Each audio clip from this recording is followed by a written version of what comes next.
Conocí a mi esposa en una de esas campañas hace muchísimos años, tenía yo 16 años, y entonces fui durante 40 días a la campaña por mi esposa y por el Señor, en ese orden.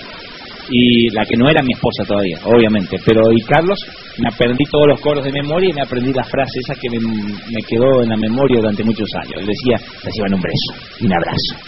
Tengo 2 mensajes de parte de él, un abrazo y un beso. Y el Señor está con ustedes. Y eso me acuerdo, me impactaba tanto, decía, qué increíble, yo me iba como que me había abrazado y me había besado el Señor de parte de Carlos que había estado con él. O sea, después empecé a entender que yo también podía abrazar y besar al Señor por mi cuenta, ¿no? Pero siempre que en cualquier parte del mundo donde Dios me lleva, yo les digo, les traigo un beso y un abrazo a gente y dice, oh, estuvo con Dios.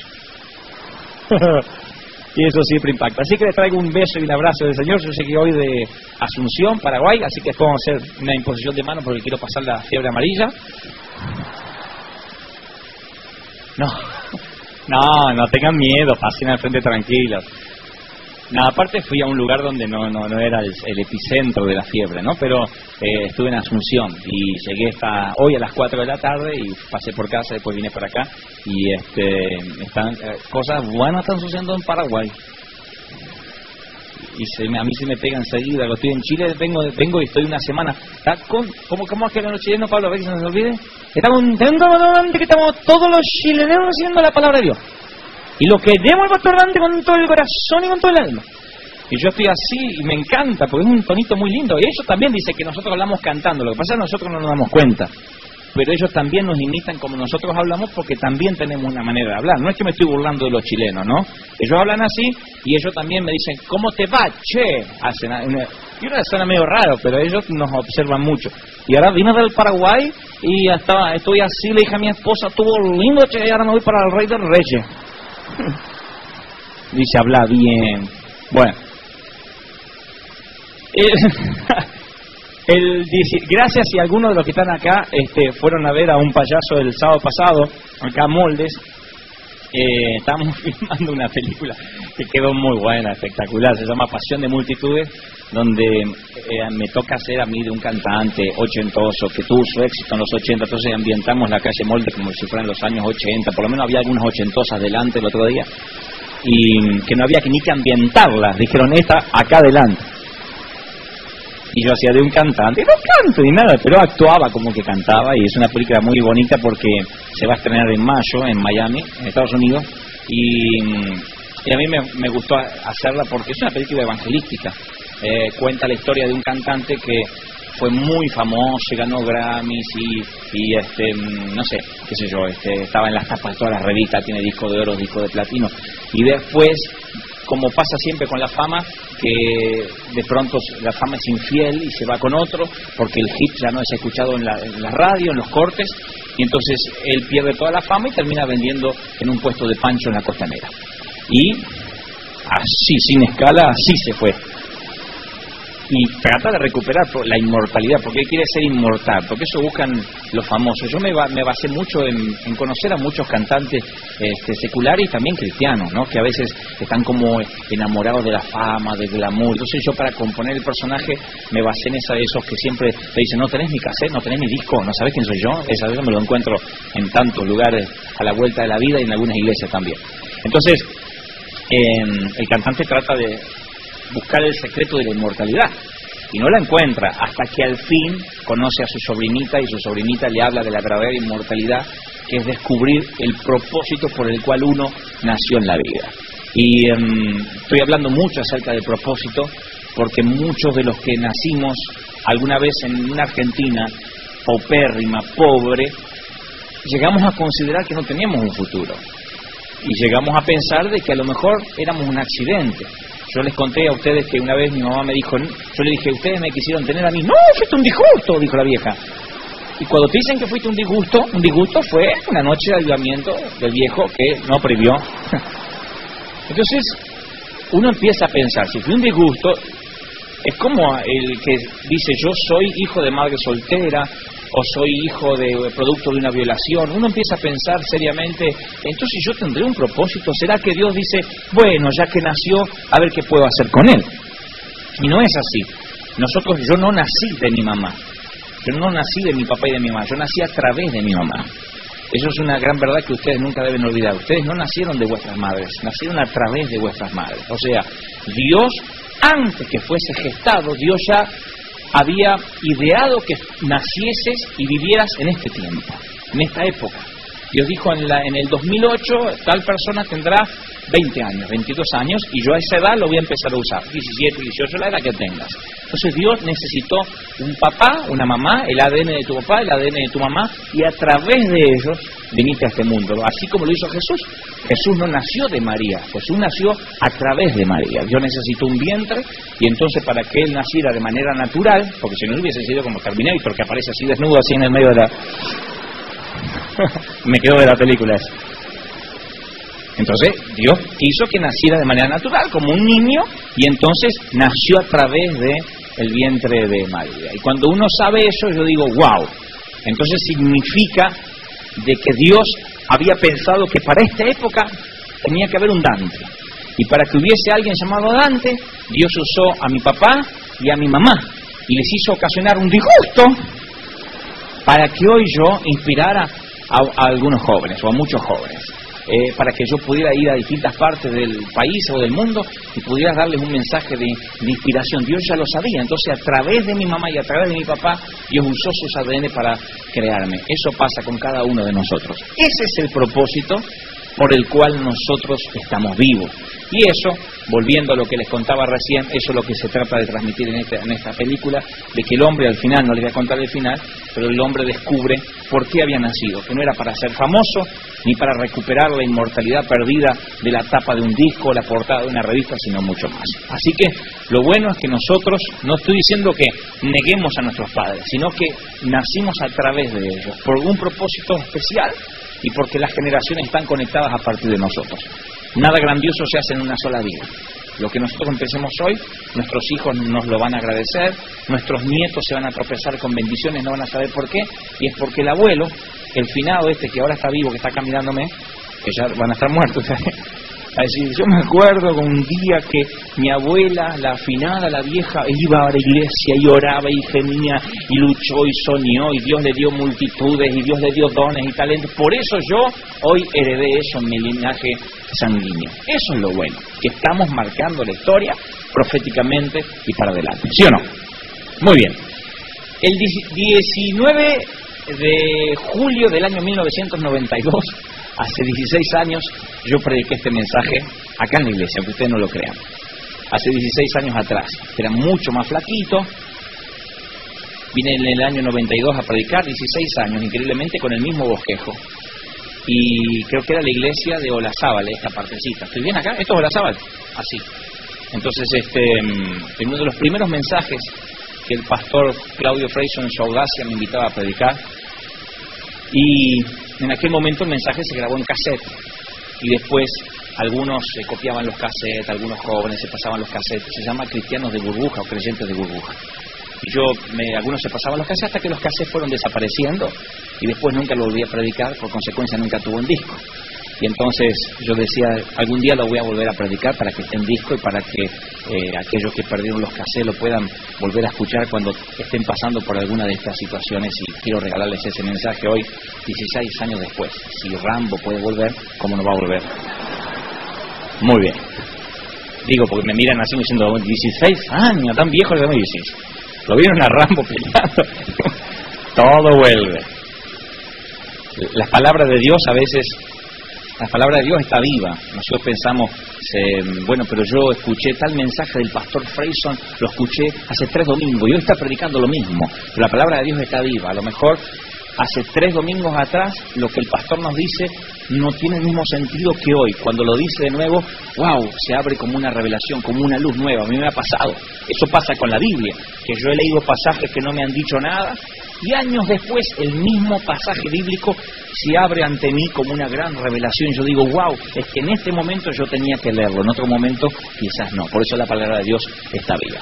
Oramos al Señor. Señor, gracias por todo lo que nos has dado hasta este momento. Yo me calibro conforme tu corazón para que pueda transmitir a este tu pueblo lo que me has dicho que les diga. Gracias, Señor, porque sé que vas a hablarnos de un modo puntual, específico, y tu bendición ha de quedar marcada en nuestro corazón. Y te ruego, Señor, que los 5 sentidos estén abiertos para que yo pueda hablar al corazón, al alma, pero tú seas el que hable al espíritu donde yo no puedo llegar. En tu nombre decimos amén. Si hay en el auditorio, en la iglesia, alguien que tenga más de 40 años de edad, que lo dudo porque veo gente muy joven, pero si alguien tiene más de 4 décadas de vida, se va a acordar de un chiquito que nació con pocas defensas naturales al común ambiente, al oxígeno natural que todos respiramos. Era un chico que no tenía defensas, por más vacunas que le dieran, no tenía anticuerpos ante las enfermedades. Y entonces, hace 40 años atrás, una idea genial que le pareció a los científicos fue colocar al niño dentro de una burbuja, dentro de una membrana plástica. Se llamó el niño de la burbuja.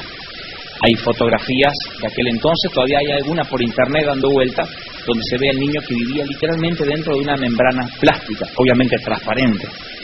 Había juguetes esterilizados que se les metía dentro de un lugar donde se sacaba primero se sacaba el aire, se le metía el juguete. Era como más o menos una carpa inflable, así como un domo, pero personal, privado para el niño, y estaba dentro de la burbuja. Era sorprendente ver que el chiquito a veces quería tocar a sus padres y sus padres solo podían tocarlo a través de la membrana. De hecho, hay una foto que es más o menos así. La manito del nene está así. La manito del nene está así y el papá está de esta manera.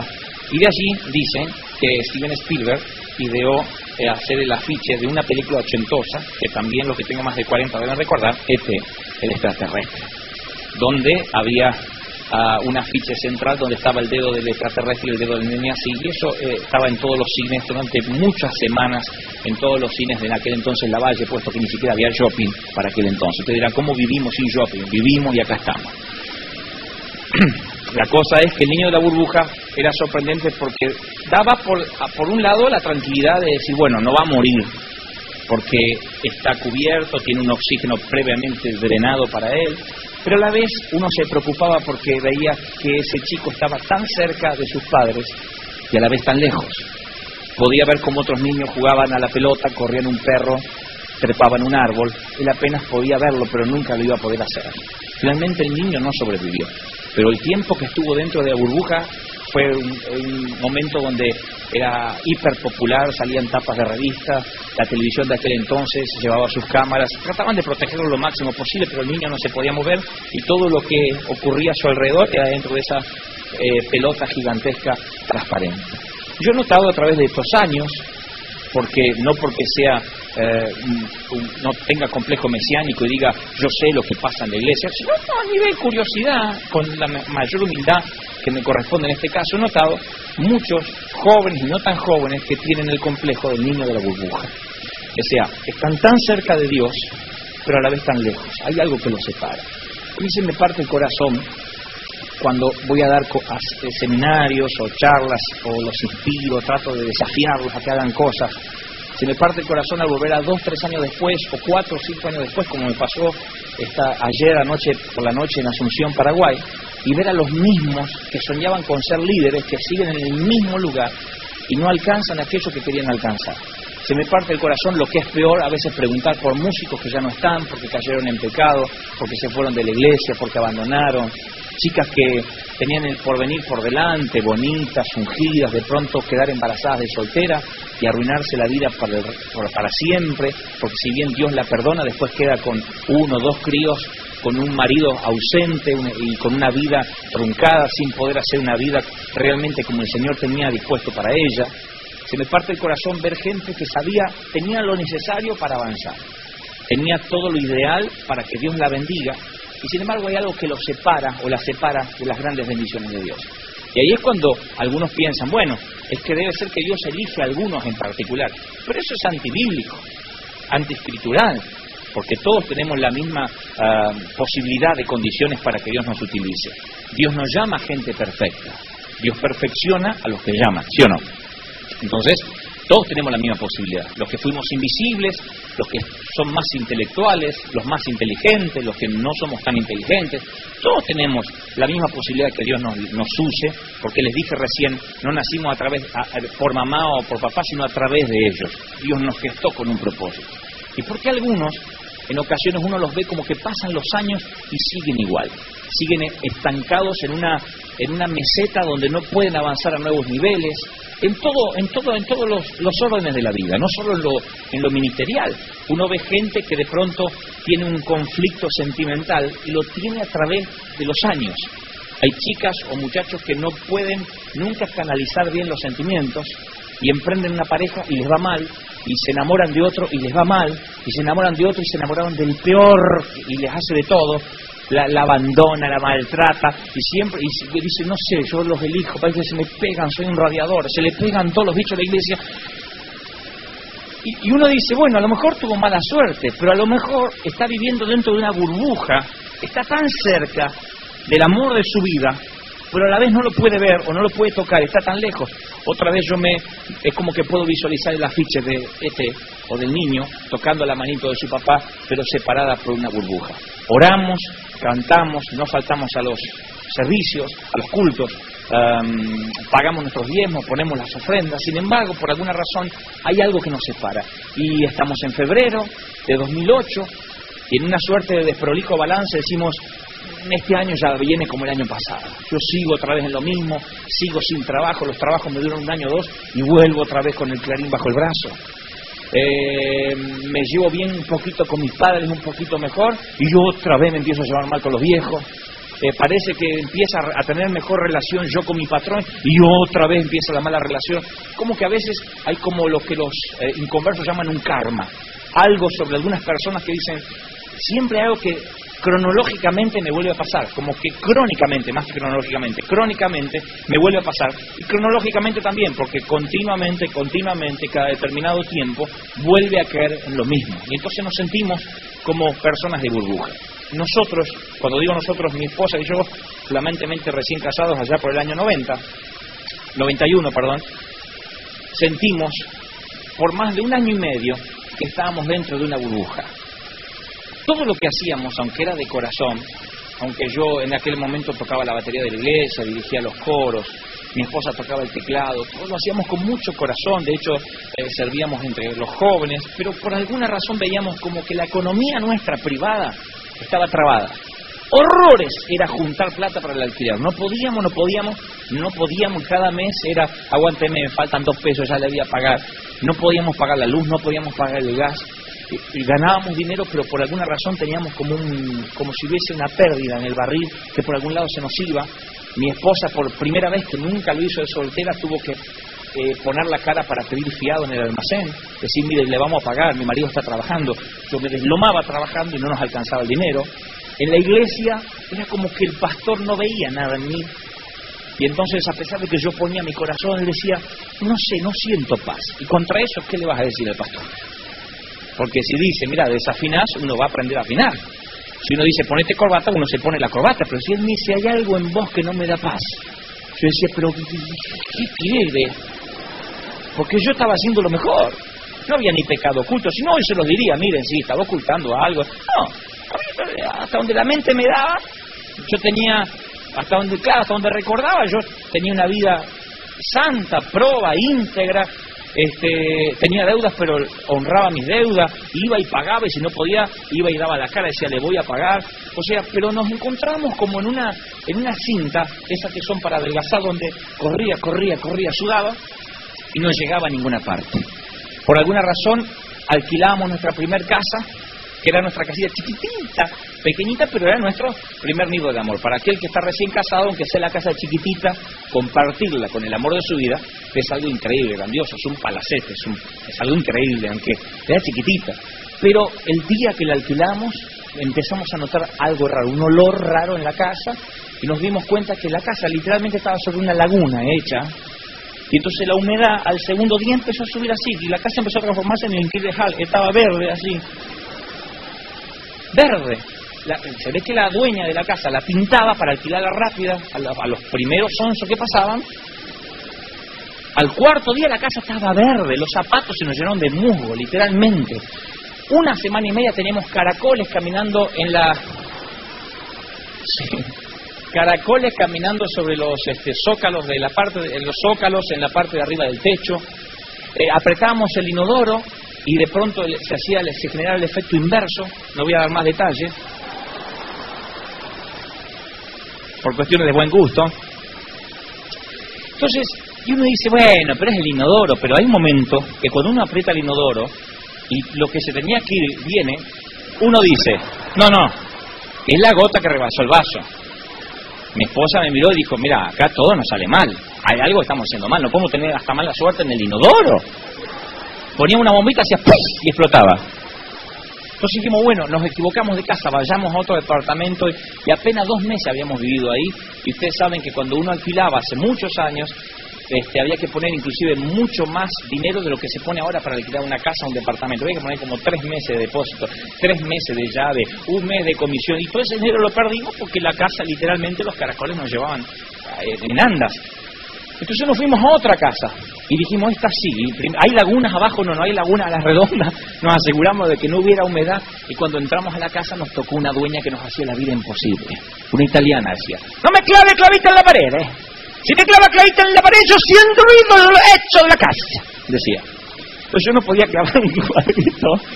Entonces son cosas cotidianas, triviales. A la distancia digo, mirá los problemas que yo tenía, comparado con problemas que algunos de ustedes habrán pasado o deben tener, conmigo es trivial. Lo que yo trato es de que ustedes puedan ver el panorama de lo que significa vivir en una burbuja. Vivir en una burbuja no significa estar en pecado, que la tragedia golpea mi vida, que se me muere necesariamente un ser querido. Significa que de pronto firmamos un contrato, nos estafa. Alquilamos una casa, nos sale mal. Nos compramos nuestro primer autito y resulta que estaba fundido. Y uno empieza a pensar, Dios no se ocupa de mis pequeñas cosas. No está Dios en mis pequeños... No le interesa. Yo sé que está con Freyson en las Naciones Unidas, y en Almolonga, y Bucaramanga, y los Longos, y los Anga, todos esos lugares donde anda el pastor. Pero, son lugares extraños que los encuentra él nomás. Pero, yo conocí más de geografía congregándome acá que en la secundaria. Pero uno empieza a pensar, a lo mejor es como que Dios está con los hombres de Dios, los grandes siervos, los grandes popes, y las pequeñas cosas no está. Y uno empieza realmente a considerar seriamente, bueno, a lo mejor Dios no está, y uno empieza a orar por cada cosa y se da cuenta que lo que emprende, si es un estudio, fracasa. Si uno emprende algo, terminamos abandonando. Si uno cree, este es el trabajo que Dios me dio, resulta que nos maltratan y tenemos que renunciar. Y uno empieza a pensar, algo está mal. Mi esposa, que siempre fue una chica sensible, mucho más sensible a las cosas de Dios que yo, y lo reconozco hasta el día de hoy, y por eso Dios creo que los matrimonios los forma cóncavo y convexo, exactamente la amalgama con quien necesitamos, y por eso es algo tan serio casarse, porque si uno no se complementa, entonces uno en vez de ser mitad tiene que ser un todo, porque si uno es la mitad solamente, y cuando viene la otra mitad uno se forma, pero si uno es la mitad y viene un cuarto, estás en problemas, ¿no? Vos querés servir al Señor y te casás con una rubia así, o una morocha, no importa el color de pelo, pero deshebrada, que dice, ay, obvio que me copa todo lo que sé. Está espectacular. 2 días, al tercer día te morís. Lo mismo las chicas que sueñan con ser misioneras y te toca uno que dice, oh, Dios mío, Dios te ayude. Es así. Entonces uno tiene que saber bien, si uno... No es una clase de noviazgo esto, pero la persona con quien uno se casa tiene que tener el mismo llamado, no el mismo ministerio necesariamente, porque ella puede cantar el no, ella puede predicar el no o viceversa, pero el mismo llamado. Porque si uno tiene el llamado a servir y tu futura pareja no quiere servir a Dios, no quiere saber nada, quiere ser empresario, y van a tener un serio problema, o alguien va a tener que ceder en algún momento de la vida. No me quiero ir del tema, regreso a lo que quiero decirle. Mi señora, que es cóncavo y conversa conmigo, ese tema para otro mensaje, me dijo, a lo mejor estamos como en una burbuja, a lo mejor estamos lejos de Dios por algo, ¿por qué no revisamos nuestra vida? Y yo dije, Liliana, estamos sirviendo al Señor, que el pastor no le dé paz. No era el pastor Claudio Freyson, era un pastor alemán que yo siempre cuento, y a Claudio tampoco era un perro, era un pastor nacido en Alemania. Pues dice, mirá, lo pastoreó un perro, ¿no? Entonces, ¿qué le estaba diciendo? Entonces, no, pues, la fiebre amarilla, Mi señora me dice, a lo mejor revisemos la vida y encontramos algo que no está bien, que está desagradando al Señor, y empezamos a revisar cada cosa, nuestra vida privada, nuestra vida íntima. Empezamos a decir, a lo mejor nosotros a veces nos ofendemos, nos decimos cuando tenemos discusiones, ¿por qué no bajamos los decibeles y empezamos a comprendernos más? Porque recién nos estábamos conociendo, recién casados. Después dijimos, a lo mejor es el fiado de almacén. Uno empieza a buscar, uno se hace una suerte, sale de cacería de bruja, a ver qué puede encontrar, qué es lo que hace la burbuja, pero algo nos separaba de Dios. Y un libro escrito por una autora americana, que no recuerdo su nombre, llega a las manos de Liliana. El libro se llamaba Rompiendo la lista de ofensas. Y entonces mi esposa me dice, ¿sabes qué estuve pensando? Que durante mi vida yo he tenido personas que me han ofendido, personas que me han herido. Y si yo hago lo que dice esta autora, que dice que hay que anotar los nombres de cada persona que te fue hiriendo, que dejó marcas, huellas negativas en tu vida, yo las quiero anotar en un papel y hacer lo que la autora dice que a ella le resultó. Orar por esas personas y finalmente romper la lista, diciendo nunca más me acordaré de lo que me han hecho. Yo le dije, bueno, si esa es la causa de la burbuja, no sabía que tenías ese problema. Yo la verdad que nunca tuve problemas con nadie, pero sería bueno sacar el anatema de casa. Circuncisa. Yo no tengo problema con nadie. Me dijo, ¿seguro? No, yo nunca tengo 21 años, nunca tuve problema con nadie, serio, por lo menos. Así que, pero haz tu lista, yo te voy a acompañar, porque para eso estamos, para acompañarte en las buenas y en las malas, como dije en el altar. Así que mi esposa en voz alta empezó a hacer la lista del perdón. Ella fue muy tocada por un pasaje bíblico, que también, como les dije al inicio, en ocasiones uno lo lee como un pasaje más de la escuela dominical, pero tiene otro sabor y otro peso cuando uno pasa por la crisis. El pasaje bíblico que ella leyó estaba en San Mateo 6:13, que dice, San Mateo 6:13, ¿sí? ¿Dije bien? Sí, estoy en otro lado yo, San Mateo 6:13. Dice, y no nos metas en tentación, mas líbranos del mal, porque tuyo es el reino, el poder y la gloria por todos los siglos. Amén. El final del Padre Nuestro. Cuando al Señor le dicen, Señor, enséñanos a orar, y Él enseña cómo orar. Y el final del Padre Nuestro es ese, ¿no?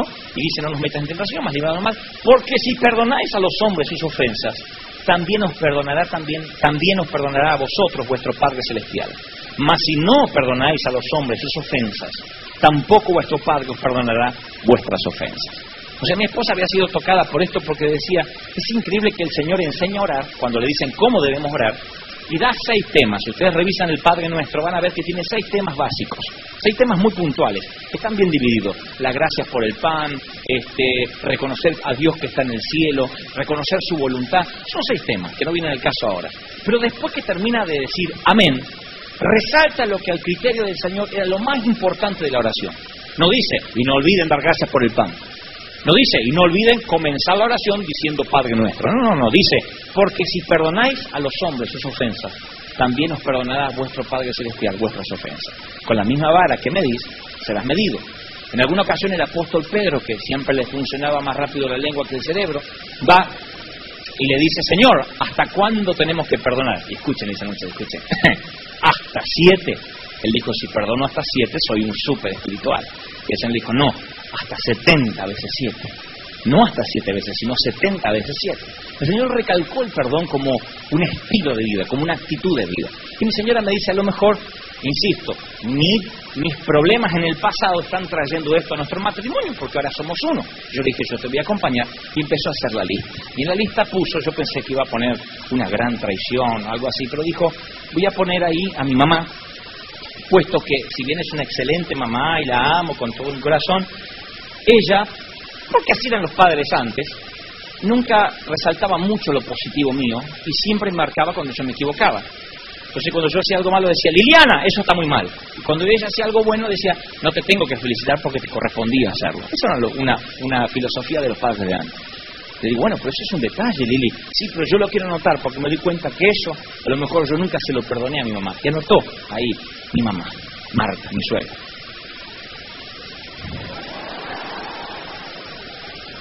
Yo miraba como mudo testigo de su arrepentimiento.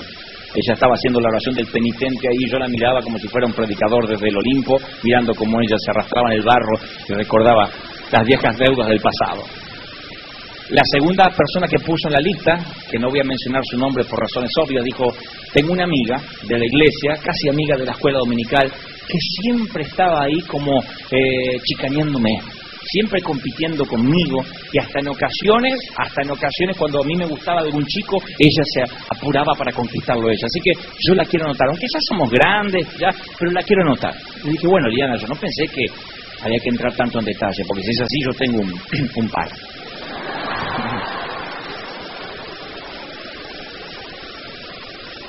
Quiero anotar si puedo colaborar. Sí.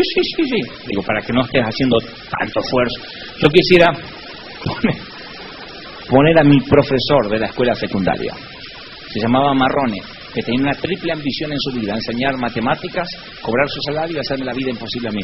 Yo quiero anotarlo a él, porque por él perdí la secundaria. Ese hombre se me puso entre ceja y ceja y me dijo, Gebel, usted no va a egresar, y él me hizo la vida imposible, me odiaba, y yo quiero que lo ponga ahí. Marrone se llamaba, ponelo ahí, Marrone. Ella me miró y siguió haciendo esfuerzo y dice, bueno, también una vez en el colegio, otra cosa que me acabo de acordar, pone a mi maestra Margarita Prapronic, que una vez en 5º grado de la primaria me dijo, Gebel, usted es idiota, es autista, ¿no ve que no nació para hablar? Vaya, siéntese. Ahora me pagan por hablar, ponelo. Y ponelo ahí, puse. La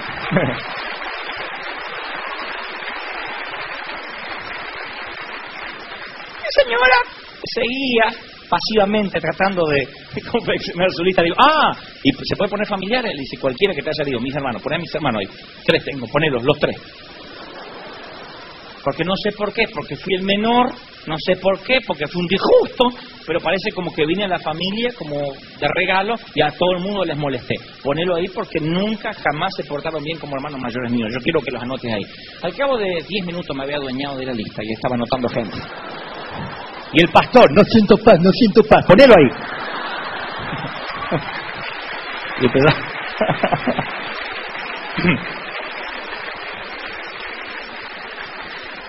Y al otro que toca la batería, que a veces cuando yo llego 10 minutos tarde, 10 minutos, y el desgraciado sabe que tengo que tomar un tren y 2 colectivos para llegar, dice, me toca a mí, no llegaste, ponelo, y me adueñé de la lista. Y Diana se asustó, me dice, no sabía que tenía al demonio Tasmania adentro. Le digo, pero lo que pasa es que vos empezaste a revolver. Y dice, pero eso es lo que yo justamente te decía. Eso es lo que está ocasionando una burbuja. Dios no te puede utilizar si tu vaso no está limpio, si nuestros vasos no están limpios. Tenemos que empezar a pedir perdón por eso. Y ahí me sinceré. Y le dije, ¿sabes? Una vez, yo tenía 17 años, fui a trabajar a un periódico cristiano. Y como al segundo día alguien me maltrató, porque yo era cadete, yo dije, no vengo más a trabajar acá. Y pegué un portazo y ni siquiera me despedí de quienes me habían contratado. Mi esposa me dijo, ok, si algún día Dios te llega a usar y llegas a ser una persona conocida, esa persona quizá vaya a tus cruzadas y va a tener algo que decir. Entonces aquí ya no es solo una lista, que deberíamos ir a hablar con esa persona. Liliana, rompamos la lista, como dice, no agregues cosas al libro. Y ella me dice, no, deberías pedir perdón. Y yo le dije, también mi pastor anterior, el que me bautizó, una vez él se enojó conmigo y yo dije, bueno, me voy a otra iglesia, y nunca más aparecí, simplemente me dejé de congregar. Y yo creo que aunque tenía 14 años, cualquiera con 14 años esas cosas, y ella dijo, no, deberías ir a hablar con él. Así que ella empezó a hacer una segunda lista de personas a las cuales personalmente yo tenía que empezar a ir a ver, y lo hicimos, con mucha vergüenza, muchísima vergüenza. Yo tenía 21 años cuando fui a hablar con aquel empleador. Le dije, ¿usted se acuerda de mí? Me dijo, no tengo idea. Yo la miraba a mi señora diciendo, viste, no se acuerda. Bueno, yo trabajé acá 3 días. Al tercer día, un diagramador suyo me maltrató y entonces yo me fui dando un portazo. Eras vos. Sí. Pero ahora yo quiero que Dios me use y no quiero que nada me separe de lo que Dios va a darme. Quizá Dios algún día me haga conocido y no quiero tener una cuestión que no esté arreglada. Y me dijo, ok, era Marcelo Lafita, el director del puente, quien después me puso en tantas tapas de periódicos del puente e hizo cobertura de todas las cruzadas, muchos años después. Le dije, yo quiero pedirle perdón porque era un adolescente, yo no sabía lo que hacía. Fui a pedir perdón a mi primer pastor, que me dijo, yo no me acuerdo quién soy. Digo, yo... y le conté qué había hecho, y él dijo, no me acordaba. Le digo, pero le quiero pedir perdón. porque algún día no quisiera que usted me diga, ese salió en desobediencia de mi iglesia. Y de pronto empecé a preparar mi corazón para algo grande que quizás Dios podía darme, quizás no. Quizás estaba condenado a vivir en una burbuja por alguna otra razón. Pero ¿qué tal? ¿Qué tal si mis problemas con la falta de perdón me habían puesto dentro de una burbuja? ¿Qué tal si cosas que yo nunca había arreglado eran lo que estaban amarrándome a mi pasado, hipotecando mi presente y arruinándome mi futuro? Y entonces empezamos a pedir perdón. Aquella noche, puntualmente, volviendo al sitio, hicimos una oración por esa lista donde había amigos, pastores, líderes que no confiaban en nosotros, gente de la iglesia que nos subestimaba, expatrones de los malos, de los que nos pagaban poco. Y empezamos a orar. La Tana, la dueña de... que no dejaba que clavara el carrito en la pared, dije, ponela ahí. Pusimos a la mujer que nos alquiló la casa llena de humedad, sabiendo que tenía humedad, pusimos cada detalle de las cosas que nos parecían injustas y presentamos las cartas delante del Señor y dijimos, Señor, esta gente nos ha dañado, esta gente nos ha herido en el corazón, nosotros queremos hoy perdonar y que nunca más se hable esto, porque el perdón es una actitud del corazón, o sea, yo decido estar en paz con los demás. Como decía Juan Carlos Ortiz, que creo que se los conté decenas de veces. Juan Carlos Ortiz es un predicador, uno de los mejores predicadores que hemos tenido en Argentina, y él me enseñó los 3 grandes secretos, y perdonen mi memoria si se los vuelvo a repetir, pero es bueno que el Señor nos lo vuelva a recordar. Él me dijo, cuando te dejen fuera del círculo, mi querido, tú haz un círculo más grande y mételos adentro. Cuando no te quieran a ti y te digan, ay, están hablando mal de Dante Gebel, ¿te pasó? Oh, le digo muchas veces, qué bueno. Y le digas al Señor, Señor, no me aman, Él te dice, tranquilo, morí en la cruz para que me amen a mí y no para que te amen a ti. Y el tercer consejo, haz una lista de las personas con las que sabes que vas a fracasar, pero de todos modos los vas a amar. Porque el día que decides con quiénes vas a fracasar, ese día decides con quiénes vas a tener éxito. O sea, si tú quieres tener éxito con llevar el Evangelio a los inconversos, muy probablemente fracases con los religiosos, con los tradicionalistas que dicen, hace chiste cuando predica, no usa corbata. Es muy probable que esa gente te critique. Ponlos en la lista, de modo que cuando escuches su murmuración, tú no te enojes y tú digas, ya sabía que me iban a criticar, ya los puse en la lista hace tiempo. Esos son los 3 grandes consejos de Juan Carlos, que los aprendí mucho después. Cómo me hubiese gustado saberlos cuando hicimos aquella lista. Que el perdón no es una disculpa, porque en Argentina se estila decir, bueno, ya le pedí disculpas, ya le dije eso, esencialmente cuando se pelean las bebés, cuando se pelean las actrices, que dice, bueno, ya le pedí disculpas, si me estás mirando por televisión en lo de Real, te pedí disculpas. Eso no es un perdón. La disculpa es lo que uno hace cuando uno se lleva a alguien por delante y dice, disculpa, y sigue caminando. Eso es disculpa. Perdón significa, nunca más me acordaré de lo que me has hecho. No hay memoria. Como yo quiero que el Señor me perdone a mí, así te voy a perdonar. El Señor cuando nos perdona, no solo nos perdona, no solo se olvida, sino que se olvida de que se olvidó. O sea, rompe el disco rígido. No es que si, como hacen en las computadoras, que si uno busca en el disco rígido, puede encontrar esa información que en un momento desapareció. El Señor lo borra de elementos eliminados y se olvida de que se olvidó. Por eso a veces oramos mal cuando decimos, Señor, yo sé que es la tercera vez que caigo en esto. El Señor no tiene memoria de eso. Porque cuando Él se olvida, no hay más memoria. La Biblia es registro de eso. Que David adultera. Ustedes conocen la historia de David, que está en una azotea, ve una mujer semidesnuda en la azotea contigua, y como yo una vez les conté que me lo enseñó un predicador a decirlo poéticamente, porque siempre hay niños en la iglesia cuando uno cuenta esta historia, no quiere entrar en detalles morbosos que la Biblia los da. Miróla, codicióla, trajóla, acostóla y preñóla. En otras palabras, se acostó con la mujer de otro y la embarazó.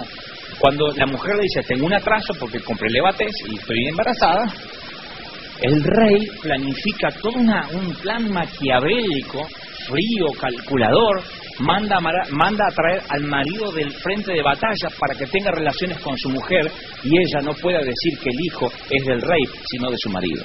Pero se encuentra con un marido consagrado que le dice, nunca, señor, me acostaré con mi mujer mientras mis compañeros están luchando la batalla de Jehová. Dijo, me tocó uno de Rey de Reyes, dijo David. Se las ingenia para darle de tomar, lo emborracha y lo deja tirado en la alfombra y dice, bueno, por lo menos nadie va a saber dónde pasó la noche.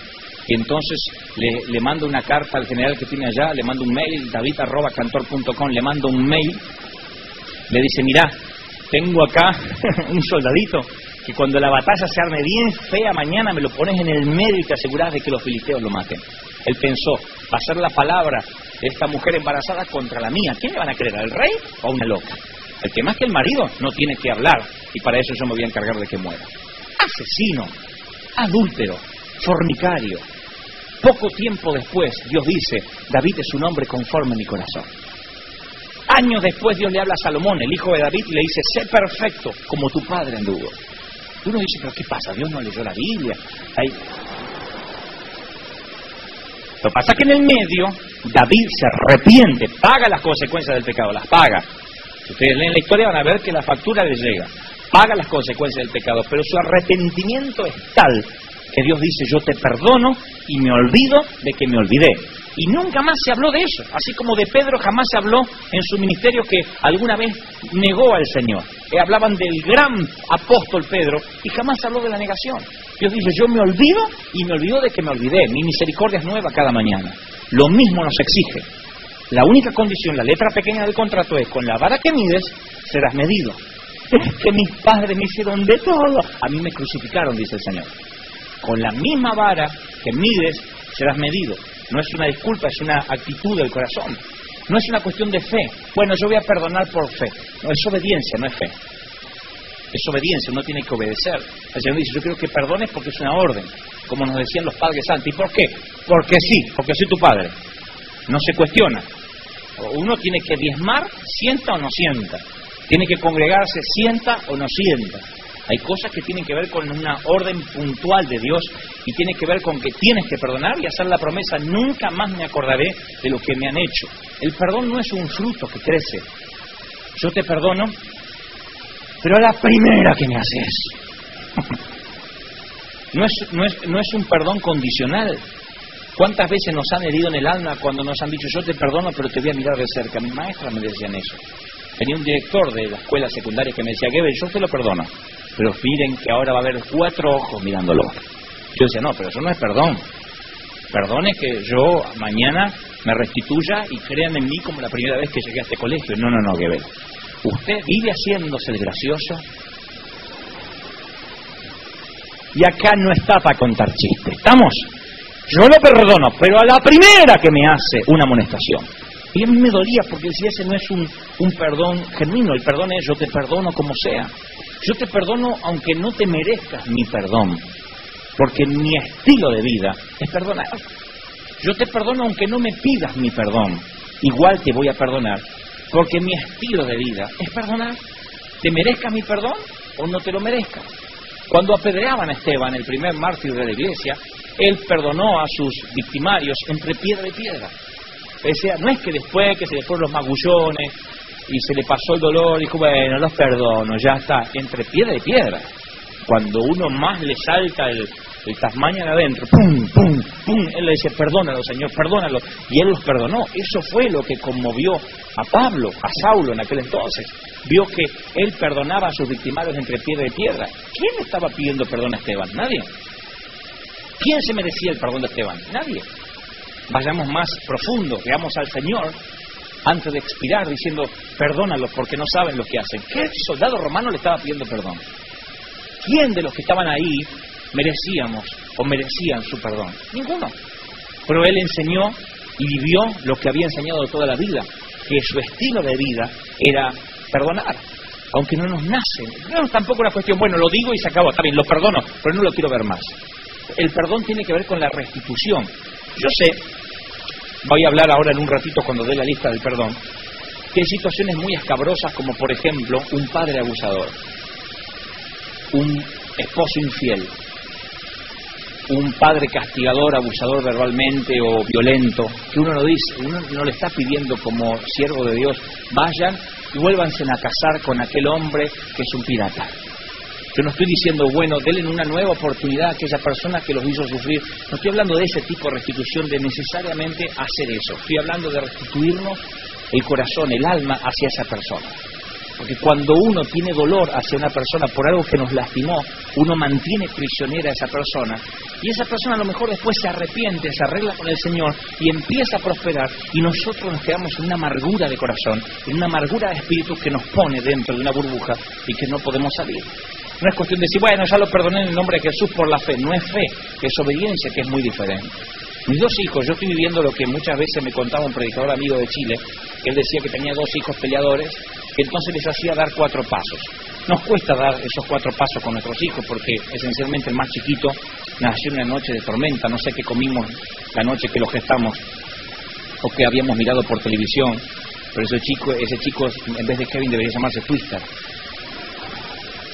Entonces nos cuesta seguir los 4 pasos, pero en ocasiones lo hacemos. 4 pasos que aprendimos de un predicador que también tiene 2 hijos varones. Como todo hijo, como todos hermanos varones, ellos se aman, se quieren, se protegen, pero de pronto se arman Nagasaki y Hiroshima en casa. Están a punto de matarse el uno al otro, literalmente, y uno escucha el grito. Uy, sí, ya que cae, y uno se siente como en la vieja serie de Batman. ¡Pla! ¡Pim! ¡Pum! ¡Qué buenas las cosas! Y a veces ni los podemos separar, ni los podemos hacer callar, y entonces usamos los 4 pasos para lograr el verdadero perdón. Primero le decimos, yo quiero que se abracen y se pidan perdón. ¡No! Penitencia, si no se abrazan. Penitencia, no miras cartones y el otro no juega los jueguitos. Penitencia. ¡No! Quiero que se abracen. Penitencia. Y se abrazan. Pero ese abrazo es como, bueno, lo hago por no tener la penitencia, es como si le hubiese dicho abrazarse cactus. Es un abrazo. Y ese es el abrazo del cactus que nosotros hemos hecho toda la vida. Yo recuerdo haber estado en Santas Cenas, porque estaba en una iglesia muy tradicional, donde el pastor decía, no coma ni beba juicio para sí. Tú estás con el pan, ¡ah! Las veces que habré hecho que comía y dije, ¡ah! Y lo metí en un bolsillo así. Pero por temor, digo, a veces si me atragante me tienen que sacar con las patas para adelante, porque se contaban leyendas urbanas de gente que comió la Santa Cena indignamente y la sacaron muerta, seca. Y se cantaban himnos, no era como una fiesta como es la Santa Cena acá, se cantaban himnos para recordarte que podías morir en cualquier momento. La sangre de Jesús, cantaba. Vos estabas con el pan así, de un pánico porque te acordaba todos los pecados juntos. Entonces, y muchas veces el pastor decía, si usted tiene un problema con un hermano, vaya y arregle. Y a veces el hermano con el que quería arreglar no estaba. Y te veía, acá puede disimular si no toma la Santa Cena. Cuando sos 30 miembros, estás en Gran Hermano, tenés todas las cámaras mirándote así. O sea, tenés que comer el pan. Entonces yo decía, ¿qué hago? ¿Por qué no está? Vaya y arregle su vida con el hermano. Entonces uno decía, Señor Jesús, habla en voz alta para que escuchen 2 o 3 testigos. Le perdono a la hermana Carmela, Señor. Pero era un abrazo al cactus. Cumplo, porque si no me voy a morir. Y ese no es el verdadero perdón. Tampoco es el verdadero perdón cuando mis hijos se abrazan, se dan un abrazo. Entonces el segundo paso es yo quiero que ahora se den un beso. Y eso es como un revolver la vida. No, besarlo a este, no, él empezó primero, él me dijo cosas feas. Entonces otra vez revolver, quiero que se den un beso. Y el beso suena como esos besos de tía que se dan al aire así. Y tampoco es cariñoso. El tercer paso, yo quiero que ahora se pidan perdón. Entonces recién ahí, si uno de ellos está quebrado, se mira a los ojos con el otro y dice perdón. Y si la pelea fue muy fea, les decimos, yo quiero que ahora hagan una oración y le digan a Jesús que nunca más se van a pelear. Ahí es como que otra vez todo quiere volver a saltar, pero ya están más quebrados, ya los psicopateamos bastante para llevarlos al verdadero perdón. Ya están tomados de la mano. Y entonces uno dice, Señor, yo te pido perdón porque en realidad yo empecé, y lo dices, yo también empecé. Y ahí repiten todos los pasos, pero sin que los obliguemos o los amenacemos de penitencia. Y nosotros sabemos que nos podemos ir tranquilos porque ellos no se van a volver a pelear, por lo menos los próximos 10 minutos. Porque son varones. Pero por lo menos hemos logrado un perdón genuino. No es, perdonar, porque si no va a tener penitencia, porque eso es abrazar el cactus. Tenemos que lograr ese verdadero perdón.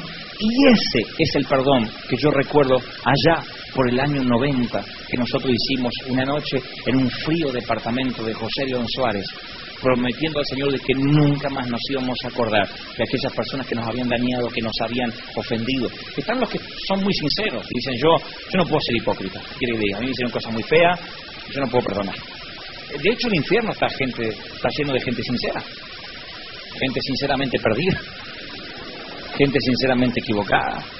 No es una cuestión de sinceridad, es una cuestión de obediencia, no es una cuestión de ser hipócrita, es decir, yo me voy a arrodillar o voy a arreglar este problema porque yo no quiero fracasar. A ver, esto es casi una oración egoísta. Yo no estoy diciendo, el hermano no se merece que estés ofendido con él, no, para que te vaya bien. Esto es como honrar a los padres, que dice, honra a tu padre y a tu madre para que te vaya bien.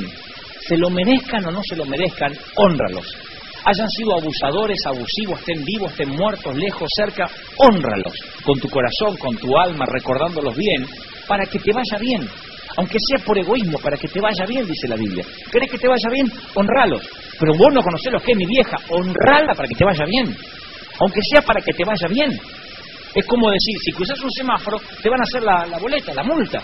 No lo cruces para que no te la hagan, aunque sea por eso, aunque tengas ganas de cruzar. Esto es igual.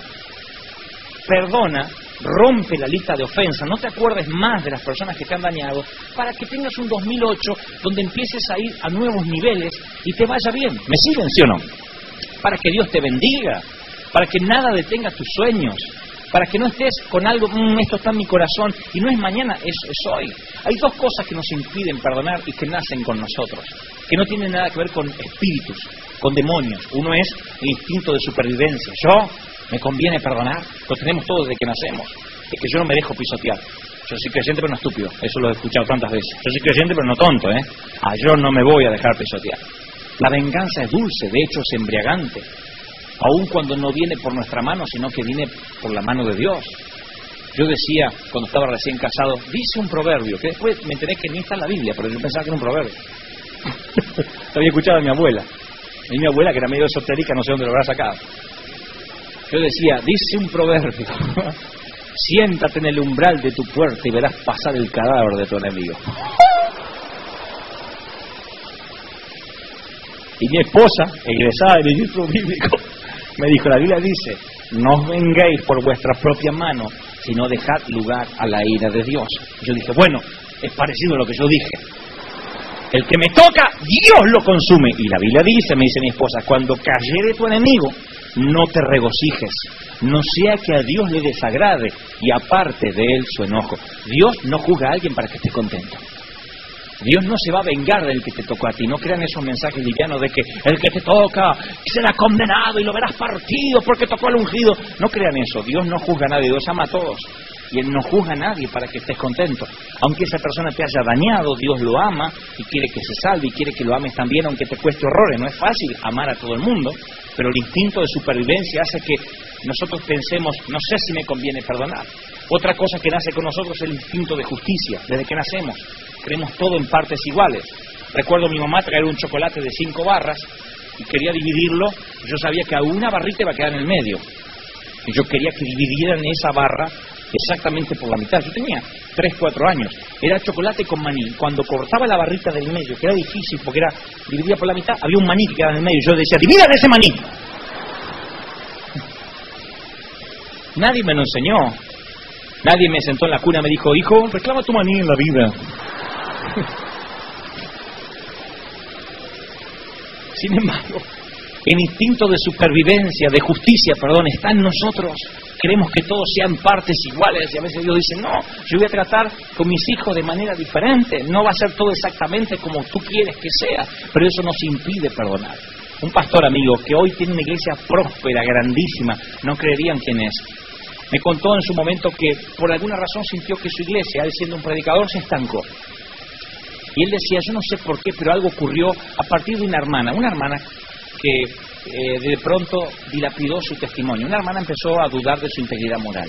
En otras palabras, chismeó acerca de su vida con su esposa. Una mentira. La hermana estaba dolida y se inventó una historia en contra del pastor. Entonces eso es como derramar un almohadón de plumas por la ventana y después decirle al dueño del almohadón, perdóname, pero juntame las plumas ahora. Esto es igual, el chisme puede hacer un daño y siempre queda como la duda sembrada y algo habrá hecho. Por algo la hermana habló lo que habló. Pues esto ocasionó que la gente se diezmara, desapareciera de la iglesia, muchos dejaran de congregarse, porque creían en lo que esta hermana había dicho en contra del pastor, que decía que tenía pruebas. La hermana se inventó una historia, una fábula. Después la hermana un día viene a la iglesia y le dice, pastor, yo quiero que me perdonen, porque no sé por qué, pero me lo inventé todo, quiero que me perdone, quiero que vaya a la Santa Cena en paz. Y el pastor dice, yo quería decirle no, desgraciada, porque no se arregla con un perdón. Pero yo era un hombre de Dios, la hermana estaba haciendo lo correcto y obedecí. Y con dolor le dije, yo le perdono, vaya, participe de la cena. Obviamente di órdenes de que esa hermana no se me acercara nunca más, ni que le diera en ningún lugar en la iglesia, puesto que había hecho un daño terrible. Yo entiendo lo que el pastor me contaba. Dice, me había hecho un daño terrible, yo la perdoné, pero no la quiero ver más. Está bien que la iglesia es pública, que se siente por allá, pero yo no la quiero ver. Está bien, que tome la Santa Cena, pero yo, una cosa era antes, después de esto, después que la iglesia se me quedó la mitad, por lo que ella dijo, no se arregla con perdón, así nomás. Tampoco la pueda mandar en penitencia, pero tenía que perdonarla. Entonces me dice, a partir de ese momento mi corazón se empezó a endurecer, mis sermones no eran como antes, la gente no recibía la unción como yo antes le podía dar la unción, algo se detuvo. Es un pastor en un país que vive en un país extranjero. Me decía, yo no podía bendecir a la gente, algo se había, y me di cuenta que yo había abrazado al cactus, simplemente. Y una noche me encerré en mi oficina y dije, Señor, yo me arrodillo y no me levanto de acá hasta que no haya perdonado a esta hermana, de corazón. Ella cree que ya la perdoné, pero yo realmente no quiero abrazar de acá, que quiero amarla como antes de que se hiciera lo que hizo, porque no quiero que mi ministerio se detenga, menos por un chisme. Y empezó a orar, y se estuve una hora, me venían a las cosas a la mente, no, pero está bien, porque hizo algo muy feo, y Dios me decía, perdónala. Sí, pero mira lo que me perdónala. Así estuve como una hora, cuando ya me dolían las rodillas dije, está bien, la perdoné, y realmente lloré porque la había perdonado. Yo dijo que, si le perdonaste, ahora yo quiero que vayas y le lleves un regalo, algo como una prenda de cariño, de amor. Ella dijo, regalarle algo, premiarla a la desgraciada, esa fue lo que me hizo. Yo dijo, de rodillas otra vez, hasta que le perdoné. Y estuvo ahí luchando, pero una vez, ella no se tiene ni que enterar, no, regalarle algo, una prenda, algo como que todo está bien, porque ella percibe la frialdad. Y estaba llorando, y dijo, está bien, le voy a decir a mi mujer que le compre una chuchería, nada. Y el Señor le hizo en su corazón sentir, no, algo que te cuesta realmente. Señor, gastar plata en esa desgraciada, anda a orar hasta que... Y así estuvo. Dice, luché toda la noche.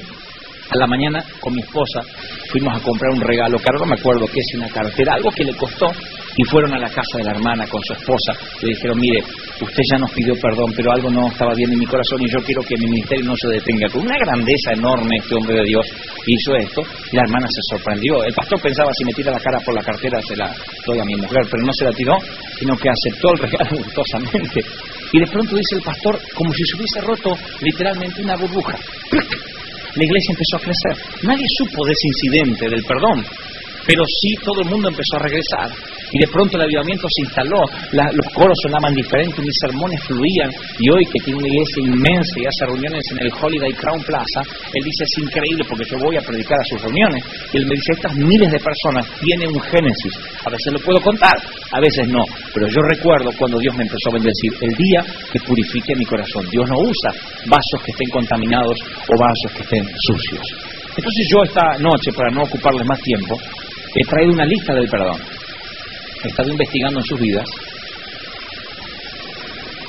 y traje una lista de personas que te han dañado, personas a las cuales no puedes amar, personas a las que te cuesta horrores amarlas, y yo traje una lista y les voy a leer esta lista y quiero que ustedes me presten muchísima atención, puesto que en alguna de estas listas están las personas que te dañaron con nombre y apellido, y vamos a cometer la infidencia de que esto se va a quedar grabado inclusive, y después vemos si lo editamos o no. Pero son personas que te dañaron, personas que hicieron cosas feas, personas que jugaron con tus sentimientos, con tu alma, tu corazón. Y como me da pena y me parte el corazón de que teniendo muchos de ustedes lo necesario para ser victoriosos, de que tienen lo necesario para ganar y no puedan hacerlo, por una tontería, por una imbecilidad como no poder perdonar a alguien, yo confeccioné una lista de personas o seres que te han dañado y que hoy necesitamos perdonar para salir de esa burbuja. Escuchamos una melodía aquí con alguno de los muchachos y voy a leerles esa lista del perdón. Personas que te han dañado, personas que no puedes amar. En primer lugar, y presten mucha atención, vamos a perdonar a Dios, el Padre. No porque Él se haya equivocado, porque Él es perfecto, infalible, pero nosotros nos ofendimos con Él por aquella vez que no obró, por aquella vez que ustedes dicen pudo haber intervenido y no lo hizo, por aquella vez que no sanó quien creíamos que iba a sanar. por aquella vez que el milagro no ocurrió. Nos enojamos como las hermanas de Lázaro. Señor, si hubiese venido antes. Por aquella vez que nos pareció que llegó demasiado tarde. Y decimos, si el Señor hubiese obrado, yo tendría a mis padres conmigo, a mi hijo conmigo, mi esposo estaría sentado a mi lado. Pero Dios no oyó mis oraciones. Yo he tenido esos valles con el Señor en muchas ocasiones, cosas que Él no hizo. Deudas que yo consideré que no me sacó a tiempo. Y después vino la providencia de Dios, pero yo le decía, Señor, una semana antes. ¿Por qué no una semana antes? Y yo no hubiese pasado por esa situación. Personas de las cuales yo consideré que no me alertó y me hicieron un problema. Yo le dije, ¿qué pasó? No estaba ahí el discernimiento, ¿por qué no me lo dijiste? Yo me hubiese evitado este dolor de cabeza de años, si tan solo me hubieses hablado.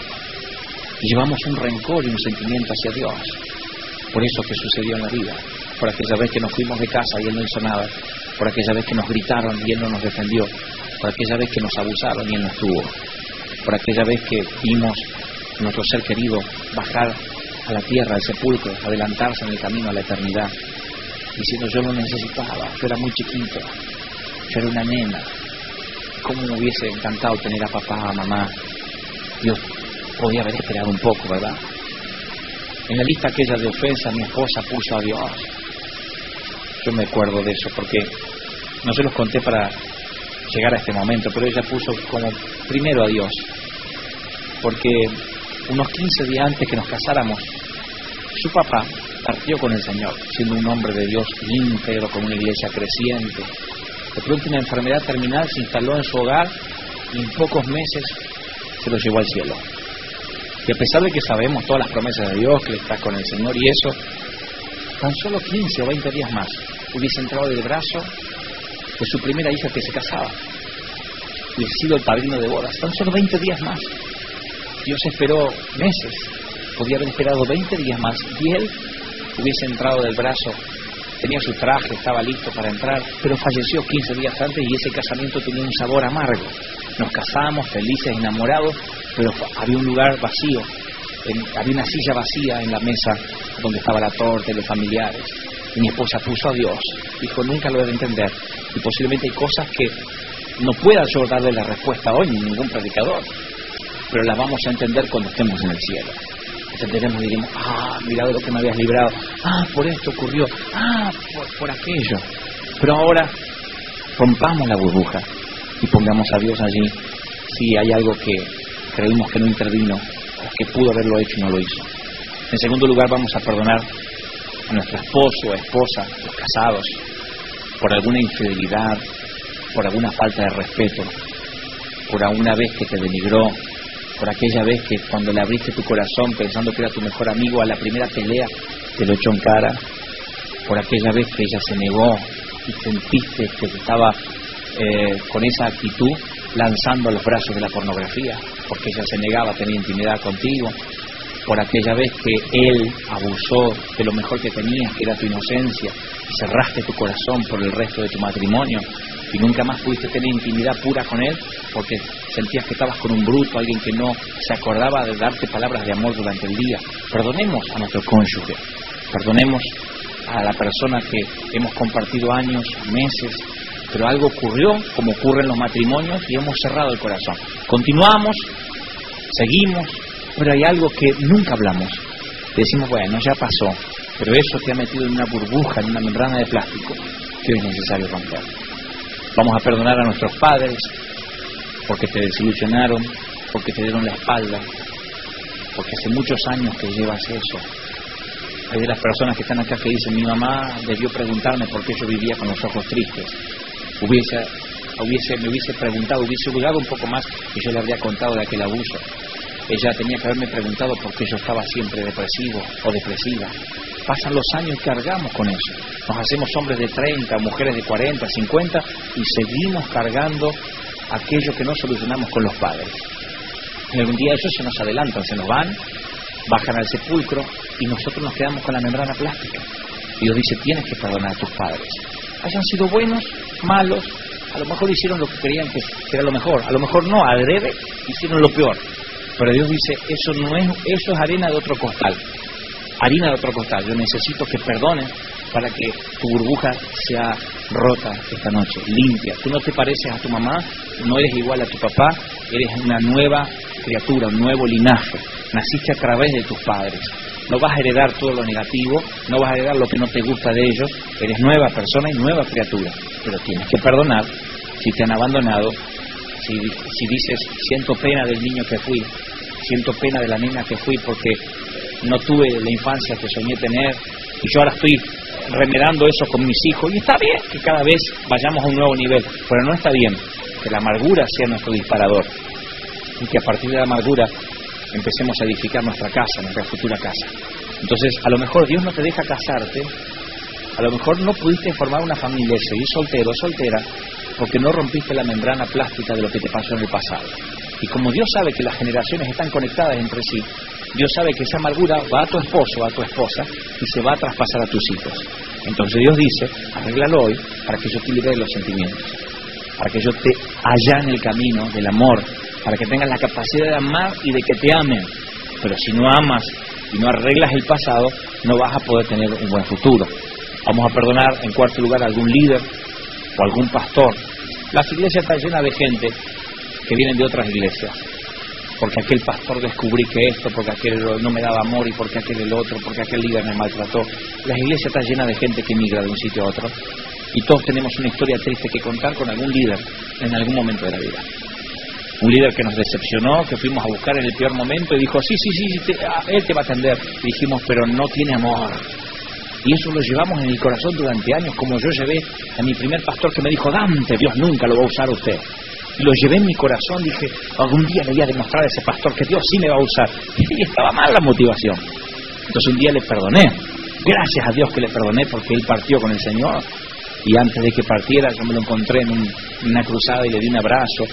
Y dije, no tengo materias pendientes allá en el cielo. Porque problemas que no arreglamos aquí nos han de seguir por la eternidad. Problema que se arregla aquí, se termina para siempre y Dios lo borra de elementos eliminados.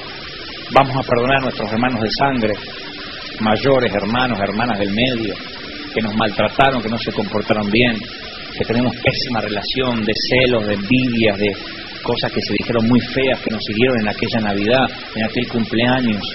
Vamos a perdonarlos hoy. Tengas un próximo cumpleaños con él o no, te vuelvas a juntar en la Navidad o no, es irrelevante. El tema es arreglarlo acá, en el corazón y en el alma. Vamos a perdonar, en sexto lugar, a algún profesor o alguna maestra. Hagan memoria de aquella maestra endiablada, endemoniada, o aquel profesor que te tenía de punto. Ustedes dicen, bueno, pero pasó, era chico. Esas cosas te marcan, a mí me marcaron. Les creemos mucho. La maestra es la segunda mamá y es a veces de quienes estamos enamorados cuando tenemos 7, 8 años de edad.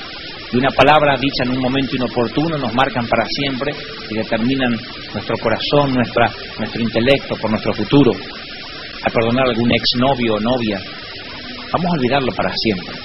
Hayas jugado con tus sentimientos, te haya dejado por otra, haya querido abusar de tu persona o de no, vamos a perdonarlo. Hay gente que se va de las iglesias literalmente para no ver ni el exnovio ni a la familia del exnovio. Hay familias enteras que se van de una iglesia porque acá está la que jugó con mi hijo. Y se generan unas guerras santas y unos tiroteos amistosos que nacieron por un noviazgo. Los noviazgos hay que tomarlos con seriedad. Noviazgo significa relación con propósito de casamiento, pero no siempre uno termina casándose. Yo he tenido novias cuando era soltero, obviamente, que no he llegado a nada. He tenido algunas novias que me han dejado, otras novias que yo dejé, y después con la vida, con el correr de la vida, me transformé en un hombre adulto, casado, fiel, obviamente, y posiblemente alguna de esas personas hayan estado en algún sitio donde yo prediqué y puedo estar con la frente en alta porque en mí no hay nada de rencor, porque no tengo algo en el corazón que vengo arrastrando ni que me amarga la vida. No me voy a casar por lo que han hecho esos 3 novios desgraciados. Vamos a perdonar. Al fin y al cabo no fueron padres de tus hijos necesariamente, no fueron madres de tus hijos. Entonces vamos a perdonar, y si aún lo hubiesen sido, vamos a perdonarles también como hoy perdonamos a nuestros cónyuges. Vamos a, en octavo lugar, perdonar a alguien que te degradó, o te subestimó, un jefe.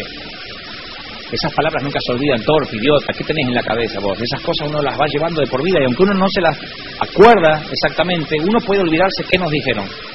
Uno puede olvidarse cuándo fue, pero nunca te vas a olvidar cómo te hicieron sentir. Yo me acuerdo cómo me hicieron sentir en muchas ocasiones. Y eso duele tanto que uno sin querer ya se hace una burbuja plástica. Vamos a perdonar a nuestros hijos, si hay padres aquí, porque ya no te hablan, porque se dirigen con monosílabos,